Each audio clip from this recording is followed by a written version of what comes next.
2주 전 지미 플러에 대해 이야기할 때 저는 그의 상황에 대해 잘 알지 못했습니다.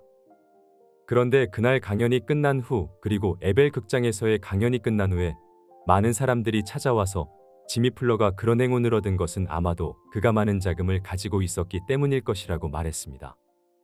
그들의 확신에 찬 주장에 대해 저는 그것이 옳다고도 틀렸다고도 단언할 수 없었습니다.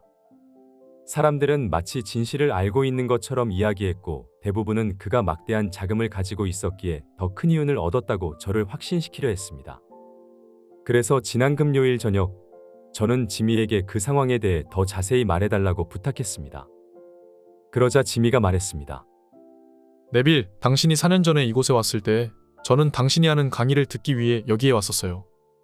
제 아내는 왜 네빌이라는 사람의 강의를 듣기 위해 가려는 거냐고 물었죠. 전 어느 날 저녁 라디오에서 베일 박사가 하는 강의를 듣고 있었어요. 베일 박사에 대해서는 예전부터 알고 있었거든요. 그가 하는 강의에 흠뻑 빠져 있었는데 강의를 끝마치면서 네빌 고다드가 우리에게 와서 강의를 할 것이라며 그것을 꼭 들어야 한다고 말했어요. 베일 박사의 강의에 흠뻑 빠져 있어서 그 다음 날도 그의 강의를 들었는데 그는 2주에 걸쳐서 계속 당신이 하는 강의를 선전했고 당신에 대한 칭찬을 계속했어요.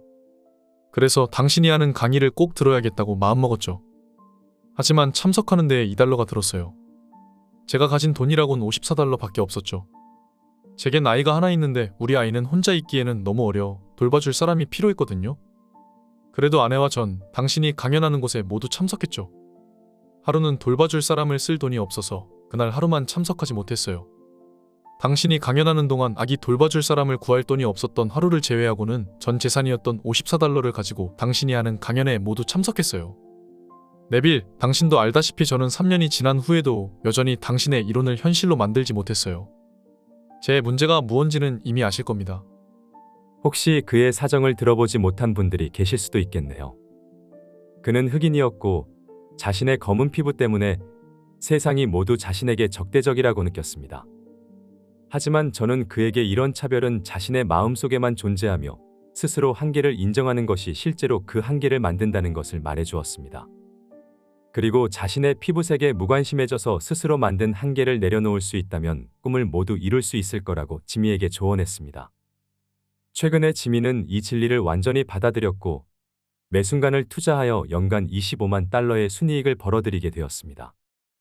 그는 사업을 시작할 때 큰 자금을 가지고 시작한 것이 아닐 뿐더러 동전 하나도 없었습니다. 지미가 투자할 수 있는 유일한 자산은 시간이었고 하느님이 그에게 시간을 주셨습니다. 그는 누구나 가지고 있는 생각과 시간을 낭비하는 대신 그 두 가지를 현재에 투자하기로 결정했습니다. 지미는 돈이 없었지만 생각이 돈과 같다는 것을 깨달았고 지금의 매 순간이 단순히 과거로 사라지는 것이 아니라 미래로 향하는 투자 대상임을 알게 되었습니다. 지미는 이제 손이 닿는 모든 것이 황금으로 변한다고 말합니다. 그는 새 아이를 두었고 아이들은 매주 일요일마다 주일학교에 참석합니다. 지미는 자신이 어릴 때 겪었던 한계들을 아이들도 겪게 하고 싶지 않아서 이 교회에서 가르치는 내용을 아이들이 배우길 바라고 있습니다. 매주 일요일마다 아내와 함께 해변이나 산으로 가고 싶어도 아이들에게 자신이 누리지 못한 기회를 주고자 이곳에 오고 있다고 종종 말하곤 합니다. 지미는 이렇게 말합니다. 제 형제들은 매우 종교적이에요. 하지만 그들은 가난한 하느님을 숭배했던 것 같아요. 형제들이 가난에 푹 빠져 있는 걸 보면 알 수 있죠. 그래서 저는 어머니와 형제들이 다니는 교회에 가지 않아요. 하느님이 우리에게 가난을 주셨다고는 생각할 수 없거든요. 형제들은 여전히 그 교회에 다니고 있지만요. 저는 마음의 과학 교회에서 진리를 깨달았고 그래서 아이들을 이곳 주일학교에 데려왔어요. 이곳에서 하느님은 사랑이며 그 사랑이 아이들을 둘러싸고 있다고 가르칩니다. 제 아이들은 사랑만이 존재한다는 것을 배우고 하느님이 사랑이라는 것을 알고 있어요. 어느 날 저녁 딸이 많이 아팠을 때 두 아들은 다음처럼 기도했습니다. 하느님 감사합니다. 내일 누이가 건강해질 겁니다. 비록 아이들은 누나가 지금 건강하다고 믿을 수는 없었지만 내일 아침에는 나을 거라고 믿었습니다. 그리고 다음날 딸은 완전히 회복되었습니다.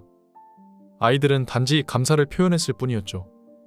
또 한 번 아들이 장난감 대신 진짜 시계를 원한다고 했을 때 저는 아이에게 시계를 가지고 있다는 생각으로 마음을 채우라고 말했고 곧 그 말을 따랐습니다.